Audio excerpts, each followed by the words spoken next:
या देवी सर्वभूतेषु मा स्कंदमाता रूपेण संस्थिता नमस्तस्यै नमस्तस्यै नमस्तस्यै नमो नमः।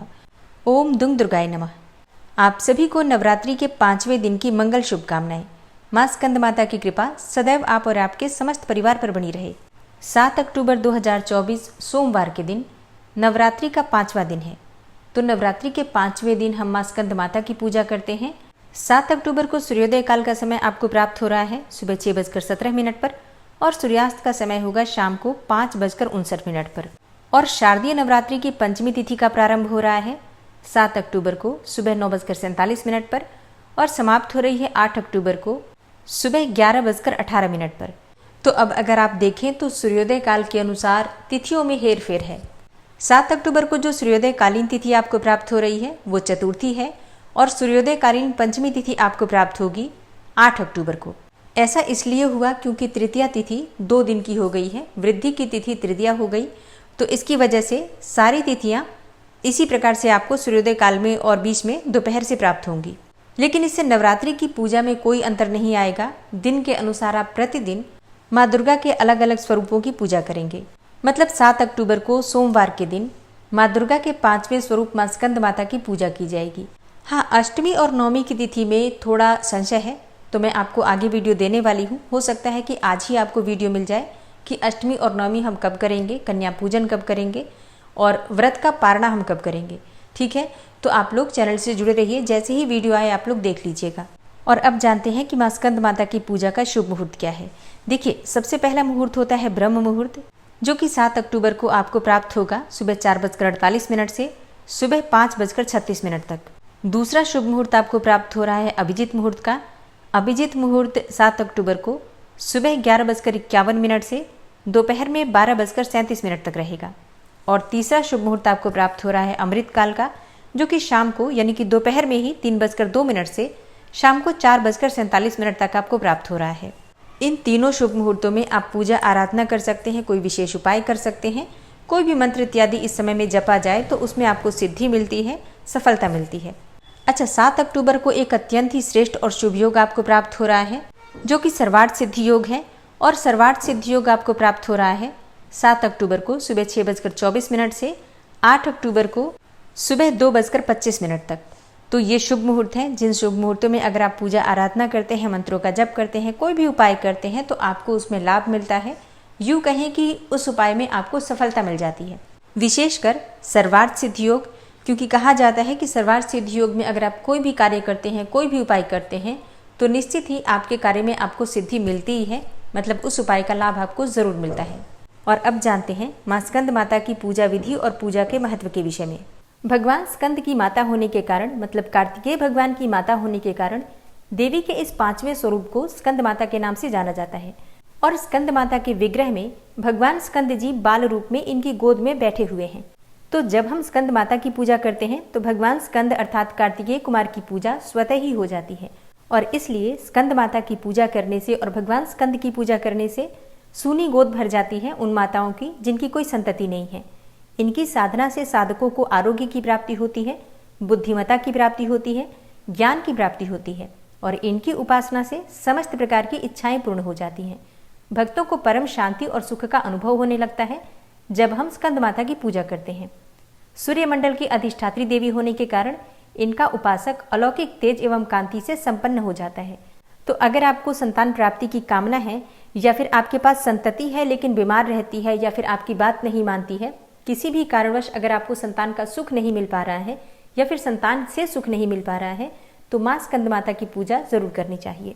और स्कंद माता की पूजा के लिए नवरात्रि के 5वें दिन अर्थात पंचमी तिथि के दिन प्रातःकाल जल्दी उठना चाहिए। उठकर नित्य कर्मों से निवृत्त हो जाइए। फिर स्नान करके साफ स्वच्छ वस्त्र धारण करके भगवान सूर्यदेव को सबसे पहले जल अर्पित कीजिए। और हाँ, माँ स्कंद माता का प्रिय रंग है पीला और इसके अलावा माँ को सफ़ेद रंग भी बहुत प्रिय है। तो आप अपनी इच्छा के अनुसार किसी भी रंग के वस्त्र धारण कर सकते हैं। भगवान सूर्यदेव को जल देने के बाद अपने घर के मंदिर में आ जाइए जहाँ पर आपने माँ की चौकी स्थापित की है। और इसके बाद सभी देवी देवताओं को अपने दोनों हाथ जोड़कर पूरे भक्तिभाव से प्रणाम कीजिए। इसके बाद शुद्ध आसन डालकर वहीं पर बैठ जाइए। अच्छा, एक और चीज़ कर लीजिए, जो भी आप पूजा करने वाले हैं तो पूजा की जो सामग्री है सब एकत्र करके पहले चौकी के पास या जहाँ पर माँ की पूजा कर रहे हैं वहाँ पर रख लीजिए। इससे आपको बार बार पूजा में उठना नहीं पड़ेगा, तो आप निर्विघ्न पूजा कर पाएंगे। सामग्री एकत्र करके रख लीजिए। उसके बाद शुद्ध आसन पर बैठ जाइए। अब शुद्धिकरण कर लीजिए। माँ दुर्गा का मंत्र बोलते रहिए। कोई सा भी मंत्र आप बोल सकते हैं और मंत्रों का जप करते हुए आपको सभी सामग्रियों पर जल के छींटे देने हैं, अपने ऊपर जल छिड़कना है। इसके साथ ही मंदिर के आसपास या फिर चौकी के आसपास जल छिड़क कर शुद्धिकरण कर लीजिए। आप चाहें तो गंगा जल ले सकते हैं या फिर शुद्ध जल से भी आप शुद्धिकरण कर सकते हैं। अच्छा, आचमनी करना चाहते हैं तो आचमनी भी कर सकते हैं। 3 बार आचमनी कर लीजिए, फिर हाथ धो लीजिए। इसके बाद अपने सामने शुद्ध घी का एक दीपक प्रज्वलित कीजिए। अब आपकी पूजा प्रारंभ हो गई। अब थोड़ा सा जल अपने आसन के पास डालकर अपनी 2 उंगलियों से उठाकर अपने मस्तक पर लगाइए 2 बार। और अब आप अपने आसन पर से तब तक नहीं उठ सकते जब तक कि आपकी पूजा पूर्ण नहीं हो जाती, इसलिए सामग्रियों की व्यवस्था पहले कर लेनी चाहिए। तो अब आप क्या करेंगे, दीपक आपने प्रज्वलित कर लिया। सबसे पहले गणपति का पूजन कर लीजिए, इसके बाद कलश देवता का, फिर नवग्रह मंडल या फिर ज्वारे आपने बोए हैं, षोडश मातृका स्थापित की है, सबका पंचोपचार विधि से धूप दीप अक्षत पुष्प इत्यादि अर्पित करके पूजा कर लीजिए। और हाँ, पूजा करते समय माँ के किसी भी मंत्र का आप जप कर सकते हैं। मतलब आप एक ही मंत्र के द्वारा पूरी पूजा भी संपन्न कर सकते हैं। जरूरी नहीं है कि आप हर देवी देवता का मंत्र बोलें। आप सिर्फ कोई भी एक मंत्र माँ का ले लीजिए, ओम दुम दुर्गाय नमः या फिर नवाण मंत्र ले लीजिए। इसी मंत्र से आप अपनी पूरी पूजा को कर सकते हैं। तो मंत्र बोलते हुए सभी देवी देवताओं का आप पूजन कर लीजिए। इसके बाद माँ स्कंद माता की पूजा की जाएगी। तो अपने हाथ में पुष्प ले लीजिए और थोड़ा सा अक्षत ले लीजिए। माँ स्कंद माता का ध्यान कीजिए। आपके पास अगर माँ स्कंद माता की फोटो है, प्रतिमा है, तो आप उनमें ध्यान कर सकते हैं। नहीं तो माँ दुर्गा की जो फोटो या प्रतिमा या मूर्ति आपने स्थापित की है, उन्हीं में माँ दुर्गा के 5वें स्वरूप माँ स्कंद माता का ध्यान कीजिए। माँ स्कंद माता का स्वरूप क्या है जिसका हमें ध्यान करना है, देखिए। शास्त्रों के अनुसार माँ स्कंद माता की 4 भुजाएं हैं, जिसमें देवी अपनी ऊपरी वाली दाईं भुजा में बाल कार्तिकेय को गोद में उठाए हुए हैं और नीचे वाली दाईं भुजा में कमल का पुष्प लिए हुए हैं। ऊपर वाली बाईं भुजा से उन्होंने जगत को तारने वाली वरद मुद्रा बना रखी है और नीचे वाली बाईं भुजा में कमल का पुष्प है। माता का रंग पूर्णतः शुभ्र है और ये कमल के आसन पर विराजमान रहती हैं, इसलिए इन्हें पद्मासना देवी भी कहा जाता है। नवरात्रि पूजन के 5वें दिन का शास्त्रों में पुष्कल महत्व बताया गया है। माँ के इस स्वरूप का ध्यान करने के बाद आपके हाथ में जो सामग्री है, अक्षत और पुष्प, माँ के चरणों में अर्पित कर दीजिए। अब आप विधि विधान से माँ की पूजा कर सकते हैं। अगर आपके पास विग्रह है माँ का तो आप अभिषेक कर सकते हैं, नहीं तो ऐसे भी जल के छींटे देकर, पंचामृत के छींटे देकर और माँ का स्नान का भाव कर सकते हैं। इसके बाद वस्त्र, धूप, दीप, अक्षत, पुष्प इत्यादि जो भी आपके पास सामग्री है, उन्हीं सामग्रियों से यथाशक्ति यथासंभव माँ की पूजा कर लीजिए। अब माँ को भोग क्या अर्पित करना है, देखिए। माँ का प्रिय भोग है केले का भोग। माँ स्कंद माता को केला अवश्य अर्पित करना चाहिए। इसके अलावा आप चाहें तो पीली या फिर सफ़ेद रंग की मिठाई अर्पित कर सकते हैं। और हाँ, खीर में थोड़ा सा केसर डालकर भी आप अर्पित कर सकते हैं। मतलब केसर युक्त दूध या फिर केसर से बनी हुई मिठाइयाँ माँ को आप अर्पित करते हैं तो माँ अत्यंत प्रसन्न होती हैं। देखिए, माँ स्कंद माता को पीला रंग बहुत प्रिय है, इसलिए माँ को आज पीली चूड़ियाँ, पीला चंदन, पीले पुष्प, पीला फल और पीली चुनरी अर्पित करनी चाहिए। माँ स्कंद माता को पुष्प कौन सा प्रिय है, देखिए। माँ को वैसे तो पीला पुष्प बहुत प्रिय है। इसके अलावा आप चाहें तो लाल गुड़हल या फिर गुलाब के पुष्प भी अर्पित कर सकते हैं। माँ स्कंद माता का बीज मंत्र है ह्रीम क्लीम स्वामिन्य नमः। एक और मंत्र है ओम स्कंद मात्रे नमः। एक और मंत्र नोट कर लीजिए, ओम देवी स्कंद माताए नमः। इन सभी मंत्रों में से जो भी मंत्र आप जपना चाहते हैं अपनी इच्छा के अनुसार जप सकते हैं। इसके अलावा या देवी सर्वभूतेषु माँ स्कंद माता रूपेण संस्थिता नमस्तस्यै नमस्तस्यै नमस्तस्यै नमो नमः, इस मंत्र का भी जप कर सकते हैं। तो आप अपनी इच्छा के अनुसार किसी भी मंत्र का जप करें, लेकिन कम से कम 11 बार 21 बार माँ स्कंद माता के मंत्र का जप जरूर करना चाहिए। उसके बाद आप जो प्रतिदिन पूजा कर रहे हैं, जो भी मंत्र जप कर रहे हैं या फिर सप्तशती का पाठ कर रहे हैं, वो कर सकते हैं। और हाँ, पूजा करते समय आपको माँ स्कंद माता की कथा भी पढ़नी या फिर सुननी चाहिए। कथा आप चाहें तो सुबह सुन सकते हैं, चाहे शाम को सुन सकते हैं या फिर दोनों ही समय सुन सकते हैं या पढ़ सकते हैं। और हाँ, इस चैनल पर भी प्रतिदिन आपको माता की कथाएं मिल रही हैं। इसके साथ ही दुर्गा सप्तशती का पाठ भी प्रतिदिन इस चैनल पर अपलोड होता है, तो आप लोग जरूर सुना करिए। तो सुबह की पूजा विधि विधान से करने के बाद आपको माँ की आरती करनी है, कपूर से और लौंग से या फिर शुद्ध घी के दीपक से, जो भी आपके पास उपलब्ध हो। और फिर इसी प्रकार से आप शाम के समय भी पूजा कर सकते हैं। मतलब कई भक्तों के प्रश्न आते हैं कि हम सुबह या फिर शाम किस प्रकार पूजा करें। देखिए, पूजा की विधि एक ही होती है। सुबह भी उसी प्रकार से आप पूजा कर सकते हैं, शाम को भी उसी प्रकार से कर सकते हैं। मंत्र अपना आप निर्धारित रखिए। सुबह कुछ मंत्र जप सकते हैं, कुछ मंत्र शाम के समय जप सकते हैं। इसी प्रकार से कोई पाठ सुबह के लिए रखिए, कोई पाठ शाम के लिए रखिए। मतलब दोनों समय माँ की पूजा होनी चाहिए, दोनों समय भोग लगना चाहिए, दोनों समय माँ की आरती होनी चाहिए। घर में आपने चौकी लगा रखी है या माँ को विराजित कर रखा है तो प्रयास कीजिए परिवार के सभी सदस्य थोड़े समय के लिए वहां पर जाकर जरूर बैठें। मतलब दिन में जब भी समय हो आपके पास थोड़े थोड़े समय के लिए परिवार के सदस्य अगर वहां बैठते हैं, माँ की पूजा करते हैं, माँ के मंत्रों का जप करते हैं, अखंड ज्योति के दर्शन करते हैं, तो इससे मनोकामनाएं तो देखिए पूर्ण हो ही जाती हैं, लेकिन इसके अलावा भी बहुत सारी सकारात्मक ऊर्जा हमें प्राप्त होती है, जिससे कि हम अपने जीवन में जो हम दैनिक कार्य कर रहे होते हैं उसके लिए हमें बल प्राप्त होता है, शक्ति प्राप्त होती है। तो ये कार्य नियमित तौर पर नवरात्रि में करना चाहिए। माँ की जो चौकी है उसका सेवन करना चाहिए, वहां पर बैठना चाहिए दिन में रात में, जिसके पास जब समय हो। और अब बात करें आज के उपाय के बारे में। देखिए, माँ स्कंद माता की पूजा विशेष रूप से संतान प्राप्ति के लिए की जाती है। मतलब वैसे तो सभी करते हैं, लेकिन जिन दंपतियों को संतान प्राप्ति की कामना है उन्हें नवरात्रि के 5वें दिन विशेष रूप से माँ की पूजा करनी चाहिए। तो विधि विधान से जो विधि मैंने आपको बताई उसी प्रकार से पूजा कर लीजिए।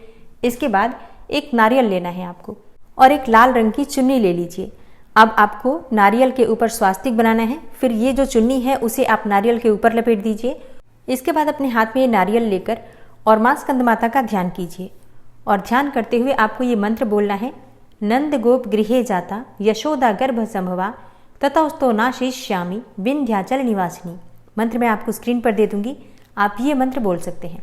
अगर आप ये मंत्र नहीं बोल पाते हैं तो ऐसे में आप इस मंत्र को बोल सकते हैं, ओम स्कंद मात्रे नमः, ओम स्कंद मात्रे नमः। ये बहुत छोटा मंत्र है, सबके लिए उच्चारण करना आसान होगा, तो आप दोनों में से कोई सा भी मंत्र बोल सकते हैं।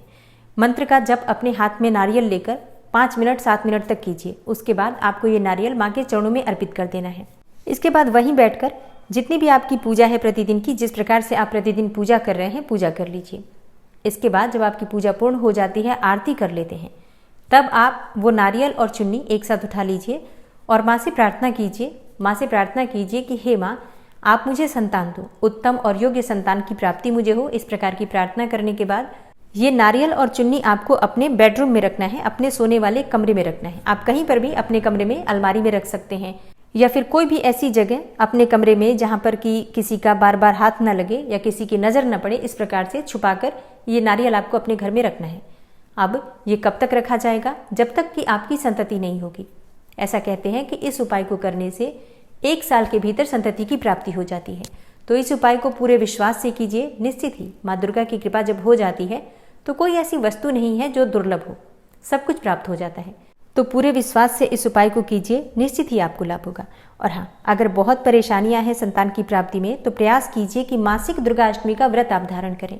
इसके लिए जैसे कि हर महीने जो दुर्गाष्टमी आती है, आप नवरात्रि से प्रारंभ कर दीजिए, अष्टमी से, फिर हर महीने की दुर्गाष्टमी का व्रत कीजिए। जब आप व्रत शुरू करेंगे तो संकल्प लेकर शुरू कीजिएगा कि आप ये व्रत संतान की प्राप्ति के लिए कर रहे हैं। पति पत्नी दोनों मिलकर पूजा करें, बहुत अच्छा होगा। दोनों नहीं कर पाते हैं तो आप अकेले भी कर सकते हैं, कोई समस्या नहीं है। अब बात करें कि अगर आपकी संतान की अच्छे स्वास्थ्य की कामना है या फिर चाहते हैं कि हमेशा संतान सुखी रहे, जो कि हर कोई चाहता है, तो इसके लिए आपको क्या करना है? इसके लिए नवरात्रि की पंचमी तिथि पर माँ को आप केले अर्पित कीजिए अधिक संख्या में।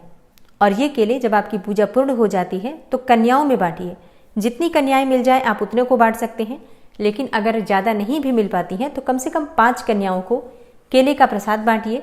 हो सके तो दक्षिणा भी दे सकते हैं आप इसके साथ, अपनी इच्छा के अनुसार जो भी आपके पास उपलब्ध हो।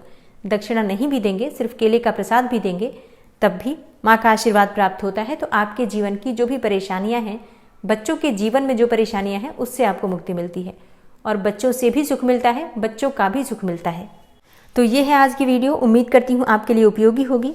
और हाँ, अगर आप कोई भी ऐसे व्यक्ति को जानते हैं जिनकी संतति नहीं है, या फिर वो लोग जो अपनी संतान से बहुत परेशान हैं, संतान किसी कष्ट में है या संतान गलत रास्ते पर चली गई है, अगर आप उन लोगों तक ये वीडियो शेयर करेंगे तो आपको भी माँ की कृपा प्राप्त होती है। तो हमें ये उपाय स्वयं तो करना ही है, इसके साथ ही दूसरे उन लोगों को जिनको इस वीडियो की आवश्यकता है उन्हें भी शेयर करना चाहिए। उम्मीद करती हूँ आप लोग ये कार्य ज़रूर करेंगे। मिलती हूँ मैं आपसे अगली वीडियो में, तब तक के लिए जय माता दी।